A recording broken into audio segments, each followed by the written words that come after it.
घरफोड्यांसह इतर अनेक गुन्हे करणाऱ्या एका टोळीतील सराईत गुन्हेगाराला गुन्हे शाखा कक्ष 2 पनवेलच्या पथकाने पाठलाग करून ताब्यात घेतले.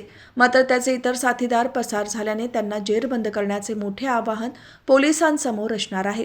पनवेल परिसरात घरफोडीसह अन्य काही गुन्ह्यातील काही संशयित आरोपी हे दरोडा टाकण्याच्या उद्देशाने वाशीत असल्याची माहिती गुन्हे शाखा परिमंडळ 2च्या युनिटला मिळाली होती. या माहितीच्या आधारे वरिष्ठ पोलीस निरीक्षक उमेश गवळी यांच्या नेतृत्वाखाली पोलिसांचे पथक मिनी सीशोर परिसरात दाखल झाले. संशयित एका गाडीत असल्याचे समजताच पोलिसांनी गाडीचा पाठलाग सुरू केला. या दरम्यान गाडीच्या स्टेअरिंग रॉड तुटल्याने गाडी एका ठिकाणी आदळली.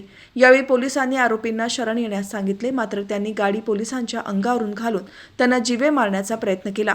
तसेच 2 गाड्यांना धडक मारून गर्द कांदळवनाचा आधार घेत पळून गेले. मात्र पोलिसांनी थेट जंगलात घुसून शोध मोहीम सुरू करून परमजीत पोमण सिंग उर्फ नागेश नागराजला ताब्यात घेतले.